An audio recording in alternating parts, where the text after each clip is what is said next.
जय मसीह की। मैं परमेश्वर का धन्यवाद देता हूँ आज के सुंदर दिन के लिए, सुबह के लिए। मैंने कहा था कि परमेश्वर की विशेष आशीषों को मैं लेकर आ रहा हूँ, और सचमुच परमेश्वर ने मुझे मेरे मन में डाला कि आप तक उस विशेष आशीष को पहुँचाऊँ। यदि आप तैयार हैं तो आइए उस विशेष आशीष को हम लेने से पहले उस महान परमेश्वर से प्रार्थना करें। आप मांगे कि परमेश्वर हमें विशेष आशीष दे। आइए अपने आंखों को बंद करें और हम लोग प्रार्थना में जाएं। सर्वशक्तिमान पिता परमेश्वर, मैं धन्यवाद देता हूँ आज के दिन के लिए, सुंदर समय के लिए। प्रभु जी, आपका वचन हमारे पाँव के लिए दीपक, आमार के लिए उजाला है। और विशेषकर प्रभु जी, हम सभी प्रभु जी जब आपके समीप बैठे हैं तो प्रभु जी हम उन विशेष आशीषों को लेना चाहते हैं जो हमारे आत्मिक जीवन की आवश्यकता है। तो पिता परमेश्वर, हम प्रार्थना करते हैं सुंदर से दिन में, सुंदर समय में प्रभु जी, आपके विशेष आशीषों के लिए प्रभु जी हम मांगते हैं। प्रभु जी यीशु के नाम से प्रभु जी हमें दीजिए। वचन कहता, मांगो तो दिया जाएगा, ढूंढो तो पाओगे, और खटखटाओ तो खोला जाएगा। प्रभु प्यार प्रभु जी, हम आपसे मांगते हैं उन विशेष आशीषों को। इसलिए प्रभु जी सारी बातों के लिए धन्यवाद देते हैं। प्रार्थना यीशु मसीह के नाम से मांगते हैं, आमीन। फिर तो जय मसीह की। मैंने कहा था कि उन विशेष आशीषों को आपके समीप लेकर आऊँगा जो परमेश्वर ने मुझे दिया है। तो यदि विशेष आशीष नहीं होगी तो आपके आत्मिक जीवन में बड़ी परेशानी उत्पन्न हो जाती है, जिससे आप व्याकुलता हो जाते हैं। आपका बहुत सारी बातों को का सामना आपको करना पड़ता है। इसलिए आइए हम लोग समय नहीं गंवाएंगे, हम लोग निकालेंगे। यदि आपके पास बाइबल है, यदि आप बाइबल लेके बैठते हैं परमेश्वर का वचन अध्ययन करने के लिए, तो हमारी डेली स्पिरिचुअल फूड को प्राप्त करने के लिए आइए हम लोग निकालेंगे रोमियो की पुस्तक, उसका 13 अध्याय। रोमियो की पुस्तक उसका 13 अध्याय, उसका 14 पद। यहाँ ऐसा लिखा है, वरन प्रभु यीशु मसीह को पहन लो और शरीर की अभिलाषाओं को पूरा करने का उपाय न करो। पौलुस इस 13 अध्याय की पत्री में लिखता है कि वरन प्रभु यीशु मसीह को पहन लो और शरीर की अभिलाषाओं को पूरा करने का उपाय न करो। प्रभु यीशु मसीह को पहनने के लिए बोला है। जब यीशु मसीह को आप उद्धारकर्ता ग्रहण करते हैं तो वचन कहता है यूहन्ना 1 अध्याय उसका 12 पद में यहाँ ऐसा लिखा है, जितनों ने उसे ग्रहण किया, परंतु जितनों ने उसे ग्रहण किया उसे उन्हें परमेश्वर के संतान होने का अधिकार दिया, अर्थात उन्हें जो उसके नाम पर विश्वास रखते हैं। जिस दिन आप यीशु मसीह को ग्रहण करते, अपना पापों का अंगीकार करके, इस प्रकार रोमियो 10 अध्याय आप देखेंगे उसका 9 पद और 10 पद में कहता है, यदि इस प्रकार अपने पापों का अंगीकार करके उद्धार पाया, तो जैसा यहाँ लिखा है रोमियो 10 अध्याय उसका 9 और 10 पद में, कि यदि तू अपने मुंह से यीशु को प्रभु जानकर अंगीकार करे और मन में विश्वास करे कि परमेश्वर ने उसे मरे हुए में से जिलाया, तो तू निश्चय उद्धार पाएगा। क्योंकि धार्मिकता के लिए मन में विश्वास किया जाता है और उद्धार के लिए मुंह से अंगीकार किया जाता है। तो इसलिए प्रिय प्रभु यीशु मसीह चाहता है कि आप उनको पहनिए, आप उसको पहने रहिए। यदि आप यीशु मसीह को नहीं पहनेंगे तो आपके जीवन में क्या क्या समस्या उत्पन्न हो सकती है, आप उन बातों को खुद समझ सकते हैं कि बिना यीशु मसीह के बिना आप कुछ नहीं कर सकते हैं। वचन कहता है, जैसा यहाँ लिखा है रोमियो में 13 अध्याय और 14 पद, जो आज का विषय है धार्मिकता को पहनना, धार्मिकता को ग्रहण करना, यीशु मसीह को पहन लेना। तो ये लिखा है, वरन प्रभु यीशु मसीह को पहन लो और शरीर की अभिलाषाओं को पूरा करने का उपाय ना करो। तो मैं अध्ययन के समान आप लोगों को मैं बताना चाहता हूँ, यदि आप प्रभु यीशु मसीह को पहनेंगे या नहीं पहनेंगे तो आपके जीवन में क्या क्या परेशानी उत्पन्न हो सकती है। अब मसीह जीवन को यीशु मसीह के बिना आप आगे नहीं ले जा सकते हैं। अब बहुत सारे मसीह सोचते हैं मेरे पास तो बाइबल है, परमेश्वर का वचन है, तो परमेश्वर तो हम जानते हैं परमेश्वर हमें क्या करेगा, रक्षा करेगा। तो मैं आपको बताना चाहता हूँ, आपके पास कपड़े भी है, घर में बहुत सारे कपड़े पहने, जब तक आप उस कपड़े को नहीं पहनेंगे तो आप कैसे विश्वास करेंगे कि इस कपड़े पहने हैं। तो ये लिखा है वरन प्रभु यीशु मसीह को पहन लो और शरीर की अभिलाषा को पूरा करने का उपाय ना करो। तो प्रभु यीशु मसीह को पहन लेना है। तो सवाल है कि कैसे पहन लेना और कैसे पहनना है। तो हम यह उदाहरण देते हैं। यदि आप उत्पत्ति 3 अध्याय 7 पद से अगर 11 पद देखेंगे, मैं आपको कुछ एग्जाम्पल देना चाहता हूँ परमेश्वर के वचन से, जिसने प्रभु यीशु मसीह को क्या कर दिया, उतार दिया। आइए हम उदाहरण देखते हैं कि यदि हम प्रभु यीशु मसीह को नहीं पहनेंगे तो हमको कैसा पहनना है और इन्होंने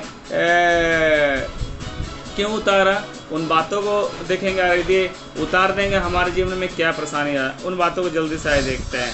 यह लिखा है ऐसा, उत्पत्ति 3 अध्याय उसका 7 पद से 8 पद लिखा है कि तब उन दोनों की आंखें खुल गई और उनको मालूम हुआ कि वे नंगे हैं, इसलिए उन्होंने अंजीर के पत्ते जोड़ जोड़ कर लंगोटे बना लिया।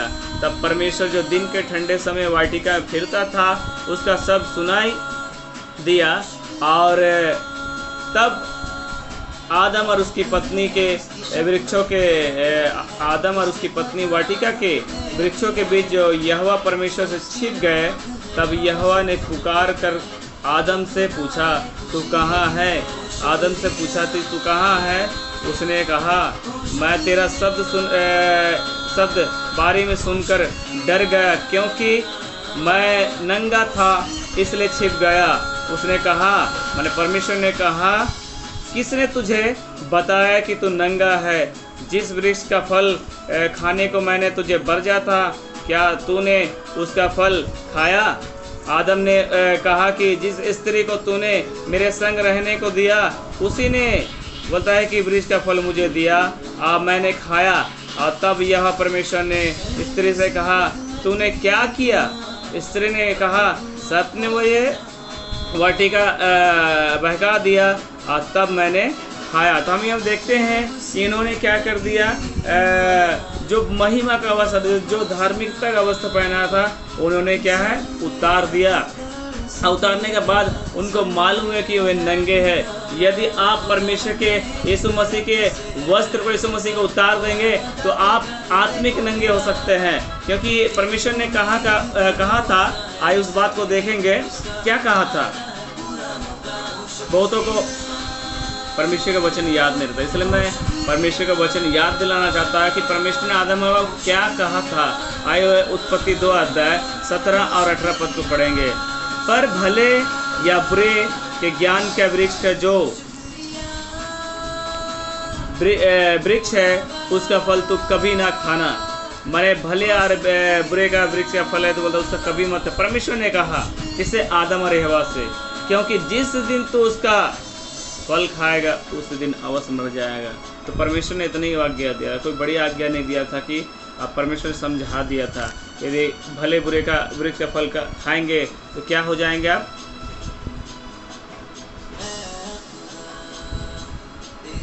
नंगे हो सकते हैं। तो उसी प्रकार हम देखते हैं कि आदम और हवा नंगे हो गए। क्या फल खाने से उनकी आंखें खुल गई? ये कहते हैं, क्या वे उनकी आंखें खुली हुई नहीं थी? शारीरिक रूप से खुली हुई थी, मगर आत्मिक रूप से भी खुली हुई थी। और आत्मिक रूप से क्या हो गई? बंद हो गई। शारीरिक रूप से क्या हो गई? खुल गई। माने आत्मिकता उनके जीवन से, धार्मिकता उनके जीवन से चले गए। इसलिए वे लोग क्या अपने आप को देखे नंगे हैं। यदि आप शारीरिक रूप में हैं तो यदि आप वही कारण से जब आदम और हवा ने पाप किया था वही समय से लोग वस्त्र को भी पहनने लगे, क्योंकि जब उनको मालूम हुआ था, बोलता है कि वे लोग अंजीर के पत्ते को क्या जोड़ जोड़ कर क्या किया, लंगोटे बना गए। माने उनको बुद्धि आया, उनको ज्ञान आया, बुरे भले का ज्ञान आया कि उनको हमको कपड़ा पहनना चाहिए। तो हम यहाँ देखते हैं कि सबसे पहले उन्होंने क्या किया, आज्ञा का उल्लंघन किया। हम देखते हैं कि 16-17 में परमेश्वर ने कहा था कि तब यह परमेश्वर ने आदम को लेकर वाटिका में रख दिया और उससे काम करे और उसकी रक्षा करे। और यह परमेश्वर ने आदम को आज्ञा दी थी, मना किया था, आज्ञा दिया था कि तो वाटिका के सब वृक्ष का फल बिना खटके खा सकता है, मगर भले बुरे का वृक्ष का फल कभी मत खाना, जिस दिन खाएगा उस दिन अवश्य मर जाएगा। क्या आदम मर गया? क्या परमेश्वर ने झूठ कहा कि जिस दिन खाएगा उस दिन मर जाएगा? परमेश्वर कभी नहीं झूठ बोलता, अब परमेश्वर कभी नहीं बदलता है।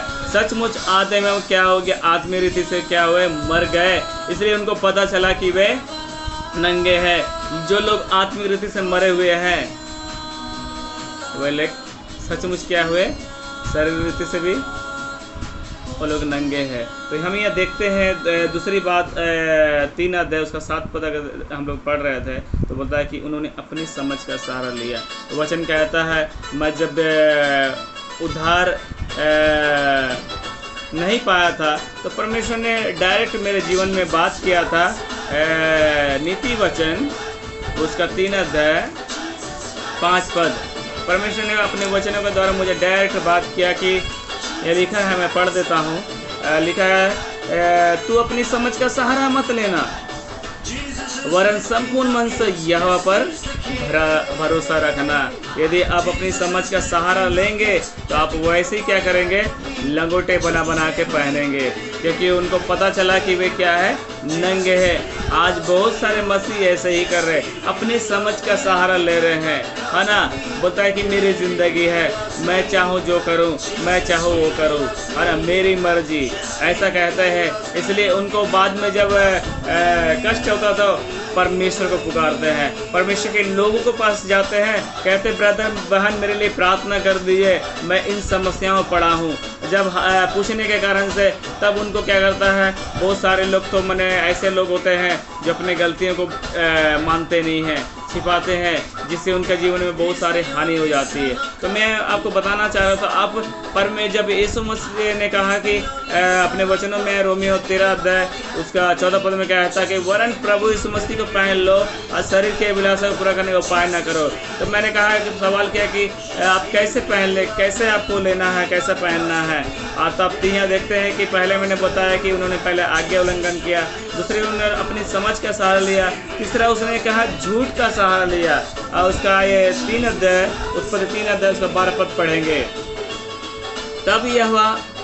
तब आदम कहा, जिस स्त्री को तूने मेरे संग रहने को दिया उसी ने उस वृक्ष का फल मुझे खाने को मुझे दिया और मैंने खाया। तो आदम को उनकी पत्नी ने फल खाने दिया, उन्होंने खा लिया और उन दोनों को पता चला कि क्या हो गया? वे नंगे। कि तो ये आदम एक बात को कह रहा है कि जिस स्त्री को तूने मेरे संग रहने के लिए दिया है, और उन्होंने क्या किया? दोष लगा रहा है ना? वचन कहता है मत्ती 7 अध्याय उसका 7 पद में कहता है, दोष न लगाओ, तुम पर भी क्या करे? लगाया जाएगा। मैं पढ़ देता हूँ, आए निकालेंगे मत्ती 7 अध्याय उसके 7 पद।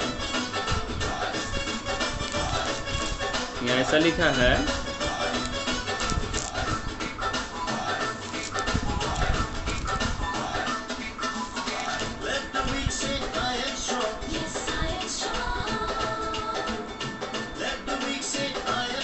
तो मत्ती 7 अध्याय 7 पद नहीं है, मगर वचन में लिखा है, मत्ती में लिखा है, बोला कि दोष ना लगाओ, तुम पर भी लगाया जाएगा, है ना?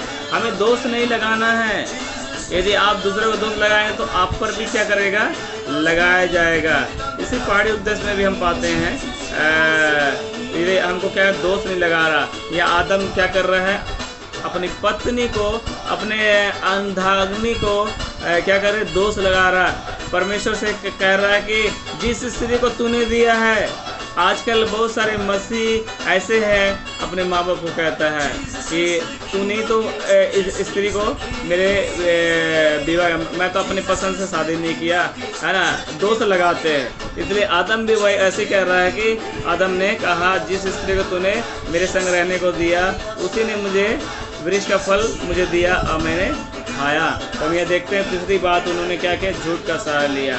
तो मेरा दूसरा सवाल है, क्यों नहीं लोग आज प्रभु यीशु मसीह को पहन रहे हैं? आज बहुत सारे मसीह लोग भी ऐसा प्रभु यीशु मसीह को नहीं पहन रहे, क्यों नहीं पहन रहे? तो मैं उनका आपको कारण बताना चाहता हूँ। क्या कारण हो सकता? पहला कारण है कि क्या प्रभु यीशु मसीह बहुत गुस्से वाले हैं? क्या प्रभु यीशु मसीह बहुत गुस्से वाले हैं? आप लोग कह भी सकते हैं कि मंदिर में जब चाबुक लेकर मार रहे थे, इसी कारण से उनका गुस्सा, इसलिए प्रभु यीशु मसीह को पहन नहीं सकते। क्योंकि एक समय यीशु मसीह मंदिर में क्या कर रहे थे, जो व्यापार कर रहे थे उसको चाबुक लेके मार रहे थे, परमेश्वर के मंदिर में व्यापार बना कर रखा बोल के। तो बहुत सारे लोग ये सोचता होगा कि सोचा होगा कि इसी कारण उनके वंश के लोग क्या है, उल्लंघन किया। दूसरी बात, लोग ऐसा सोचते हैं प्रभु यीशु मसीह ईसाइयों का क्या है, परमेश्वर, इसी कारणवश वो लोग दूर ही रहते हैं। तीसरा कारण हो सकता है कि प्रभु यीशु मसीह मनुष्य का पुत्र है, इसलिए उसे पहनना नहीं चाहते। केवल मनुष्य है, क्योंकि अधिकतर लोग प्रभु यीशु मसीह को पसंद नहीं करते। हाँ, संसार में ऐसे बहुत सारे लोग हैं जो यीशु मसीह को पसंद नहीं करते, उस पर विवाद करते, कहते हैं कि उनके संतानों से आप लोग क्या कर रहे हैं, माने जो परमेश्वर संतान है तो उनके संतानों से लोग क्या कर दोष लगाते हैं कि आप लोग क्या कर रहे हैं, धर्म परिवर्तन करा रहे हैं। तो इसलिए हो सकता है कि पहनना तो दूर की ही बात रही है। और बोलते हैं कि मैं आपको उदाहरण देता हूँ, जब मैं प्रचार सुन रहा था तो पिता परमेश्वर ने मेरे सवालों का सही और सच जवाब दिया कि लोग यीशु मसीह से पूछते हैं कि क्यों आप आए हैं इस दुनिया में, और उनके संतानों पर हमला करके इसलिए क्या कर रहे हैं, लोग क्या कर रहे हैं जो यीशु मसीह को ग्रहण करते हैं उनको क्या करते हैं, डरा देते हैं कि ये लोग तो मैंने लड़ने वाले नहीं हैं बोल के, है ना। इसलिए हो सकता है वो कारण से क्या कर रहे हैं, उनको यीशु मसीह को नहीं पहन रहे। ऐसा बहुत सारा कारण हो सकता है, पर क्यों नहीं पहन रहे हैं? मैं आपको बाइबल से कुछ आपको उदाहरण देना चाहता हूँ कि लोग आज यीशु मसीह क्यों नहीं पहन रहे। आइए हम मेरे साथ निकालेंगे दूसरा तीमोथी 3 अध्याय 1 से 5 पद। जल्दी से उसको निकालेंगे। दूसरा तीमोथी उसका 3 अध्याय उसका 1 से 5 पद पढ़ेंगे। यह लिखा है, पर यह स्मरण रख कि अंतिम दिनों में कठिन समय आएंगे, क्योंकि मनुष्य स्वार्थी, लोभी, डिंगमार, अभिमानी, निंदक, माता पिता के आज्ञा टालने वाले, कृतज्ञ, अपवित्र, दया रहित, क्षमा रहित, दोष लगाने वाले, सहमी, कठोर, भले के बैरी, विश्वासघाती, ढीठ, घमंडी, परमेश्वर के नहीं वरन सुख विलास के चाहने वाले होंगे। वे भक्ति का तो बेस धरेंगे, पर उसकी शक्ति को ना मानेंगे। ऐसों से परे रहना। इसलिए परमेश्वर कहता है कि पर स्मरण रख कि अंतिम दिनों में कठिन समय आएगा। क्या हम लोग अंतिम दिनों में नहीं जी रहे? क्या ऐसा परमेश्वर ने जैसा का वचन में पहले से कह दिया है ना, वचन कहता है, परमेश्वर वचन कहता है, अरे इतिहास भी कहता है कि इस परमेश्वर के वचन को लिखने में 16 साल लगा, है ना। परमेश्वर ने अपने दिल की बातों को दे दिया, आपको हार्ट की बात को दे दिया, अपना कलेजा का टुकड़ा को दे दिया, और जिसका नाम यीशु मसीह। बोलता है कि परमेश्वर ने जगत से ऐसा प्रेम रखा है कि उसने अपना इकलौता पुत्र दे दिया, ताकि जो कोई उस पर विश्वास करे वो नाश न हो परंतु अनंत जीवन पाए। तो हम इस बात को यहाँ देखते हैं कि बोलता है कि अंतिम दिनों में कठिन समय, लोग मनुष्य स्वार्थी, लोभी, डिंगमार, निंदक, माता पिता के आगे टालने वाले, कृतज्ञ, अपवित्र, दया रहित, क्षमा रहित, दोष लगाने वाले, सहमी, भले के बैरी। आप बोलता है कि विश्वासघाती, ढीठ, घमंडी, परमेश्वर के निवारण, सुख विलास के ही चाहने वाले, व्यक्ति के भेष तो डरेंगे। मैं भी यीशु मसीह को जानता हूँ, मैं भी आराधना कर, किंतु उसकी शक्ति को नहीं पहचाने। ऐसे लोग क्या होते हैं, समस्या में फंस जाते हैं। ये ऐसे लोग प्रभु यीशु मसीह को नहीं पहनते हैं। और इसी का 4 अध्याय, दूसरा तीमोथी 4 अध्याय 3 से 4 पद में आए इस बात को देखते हैं। यहाँ ऐसा लिखा है, क्योंकि ऐसा समय आएगा जब लोग उपदेश ना सह सकेंगे, पर कानों की खुजली के कारण अपनी अभिलाषाओं के अनुसार अपने लिए उपदेशक बटोर लेंगे और अपने कान सत्य से फिर कथा कहानियों पर लगाएंगे। हाँ, कथा कहानियों पर आज लगाते हैं। आजकल कितना आसान हो गया टेक्नोलॉजी। आजकल लोग सीरियल में क्या करते हैं, समय बिता देते हैं, मगर परमेश्वर के वचन पढ़ने में समय नहीं बिताएंगे। क्योंकि यहाँ कहता है कि ऐसा समय आएगा लोग खरा उपदेश ना सके। वो लोग कहता है कि मैं तो, आप लोग तो एक बार चर्च करते हैं, मैं तो 4-5 बार करेगा। हाँ, आजकल हम देखते हैं कि सोशल मीडिया में, जो यूट्यूब चैनल में बहुत से परमेश्वर के दास लोग क्या करते हैं, आराधना करते हैं कि लोग सत्य को जाने, मगर उनका लोग गलत मतलब निकालते हैं। तो हम यहाँ देखते हैं कि अंतिम समय में कठिन समय आएंगे, इसलिए लोग क्या करते हैं, प्रभु यीशु मसीह को नहीं पहनते। मैं कुछ आपको तस्वीरों को दिखाना चाहता हूँ जिससे आप लोगों को आसानी होगी समझने में। ये देखिए, इस पिक्चर में प्रभु यीशु मसीह एक व्यक्ति को क्या कर रहा है, धार्मिकता का वस्त्र देना चाहता है, किंतु क्या कर रहा है, मना कर रहा है ना। कारण क्या है, मैंने आपको कारण रखा कि कठिन समय है। लोग क्या हो जा रहे हैं, वे भक्ति का तो बेस धरेंगे, किंतु वे लोग क्या कर रहे हैं, उनकी शक्ति को नहीं मानेंगे। तो मेरा तीसरा सवाल है, आइए उस तीसरा सवाल को मैं जानेंगे। यहाँ जैसे लिखा है, क्या आपको पिता परमेश्वर ने इसीलिए सृष्टि किया कि आप स्वयं की जिंदगी अपनी मर्जी से बिता सके?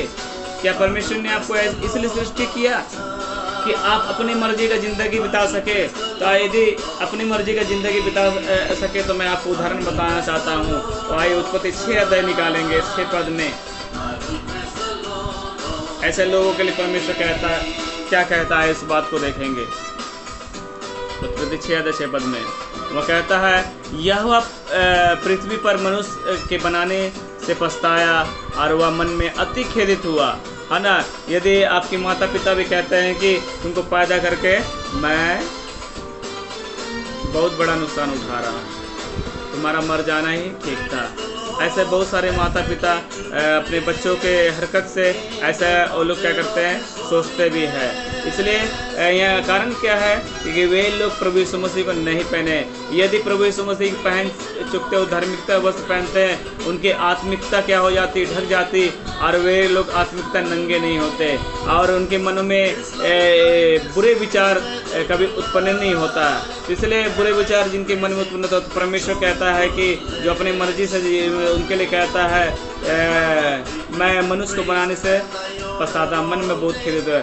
जिस परमेश्वर ने आपको बनाया वह भी दुखी होता है कि मैं मनुष्य को बनाने से पछता रहा। तो यदि उत्पत्ति 6 अध्याय पढ़ेंगे तो हम आप देखते हैं कि एक व्यक्ति था, दुनिया के शुरुआत में देखते हैं आदम एवा के बाद बहुत सारे संसार में मनुष्य पैदा हुए, और उन्हीं में से हम देखते हैं कि उस समय भी 7-8 अरब आबादी थी, है ना।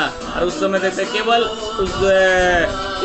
केवल एक व्यक्ति धर्मी था जिसका नाम था नूह।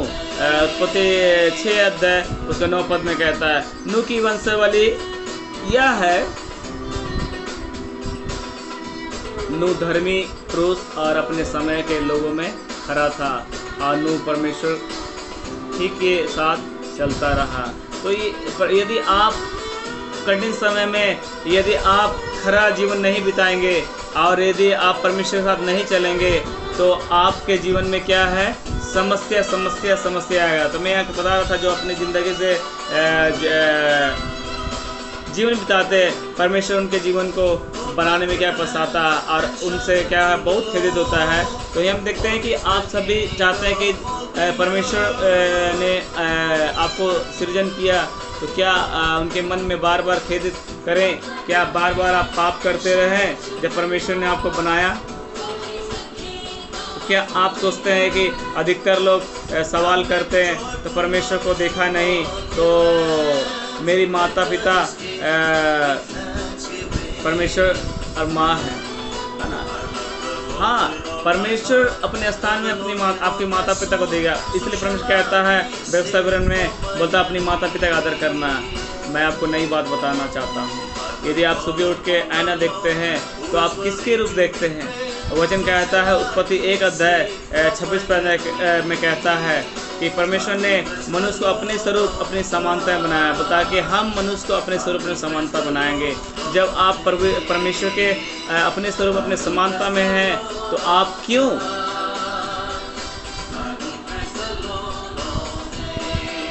पाप करेंगे? आपको जो आदम एवा ने गलती किया वो गलती आप क्यों दोहराएंगे, है ना? क्योंकि कठिन समय है प्रियो। आपको प्रभु यीशु मसीह को उस धार्मिकता का वस्त्र को पहनना है। मैं दिखाना चाहता हूँ जो आदम एवा ने धार्मिकता का वस्त्र को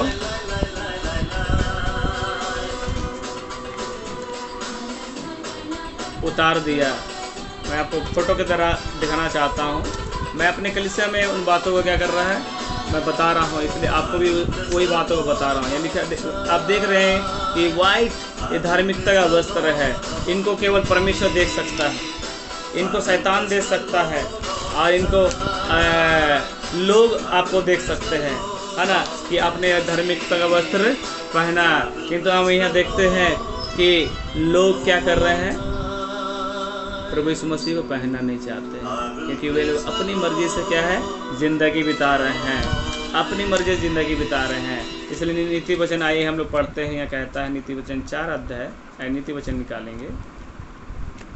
नीति वचन 4 अध्याय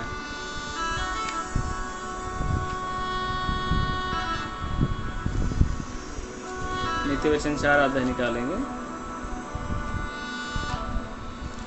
10 पद और 21 पद को पढ़ेंगे। ऐसा लिखा है 10 पद में, हे मेरे पुत्र मेरी बातों को सुनकर ग्रहण कर, तब तो बहुत वर्ष तक जीवित रहेगा। यदि परमेश्वर के बातों को आप नहीं पढ़ेंगे, हृदय रूपी पट्टी में नहीं लिखेंगे, तो आप कैसे जिएंगे? क्योंकि परमेश्वर ने आपको जो जीवन दिया है उसको जीने के लिए परमेश्वर की बातों सुनकर क्या ग्रहण करना है और उसी का अनुसार चलना है। जैसे नूह अपने समय खरा व्यक्ति और परमेश्वर के साथ साथ चलता था, और परमेश्वर के जो परमेश्वर ने उनको वस्त्र धार्मिकता का वस्त्र दिया था, धार्मिकता का वस्त्र दिया था, वो धार्मिकता वस्त्र पहनकर आपको भी चलना है ना। ऐसा मना नहीं करना, आपको ऐसा मना नहीं करना है, क्योंकि प्रभु यीशु मसीह आपको पहनाना चाहता, मैं दिखाना चाहता हूँ।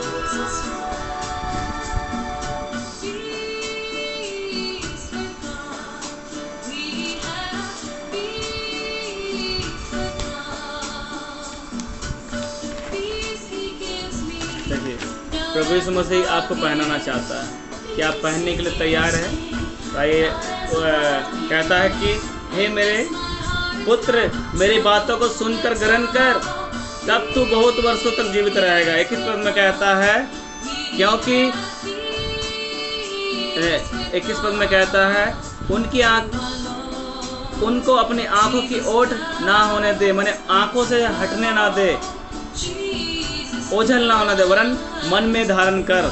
जब परमेश्वर का वचन कहता है, परमेश्वर का वचन मन में धारण कर, तो आपको प्रतिदिन जब तक आप पढ़ेंगे नहीं बार बार तो कैसे याद करेंगे? क्योंकि परमेश्वर ने मनुष्य को अपने से कम बनाया। परमेश्वर ने बुद्धि दिया, ज्ञान दिया, सब कुछ दिया है समझने के लिए। तो वचन कहता है हमको परमेश्वर के वचन को ग्रहण करना है।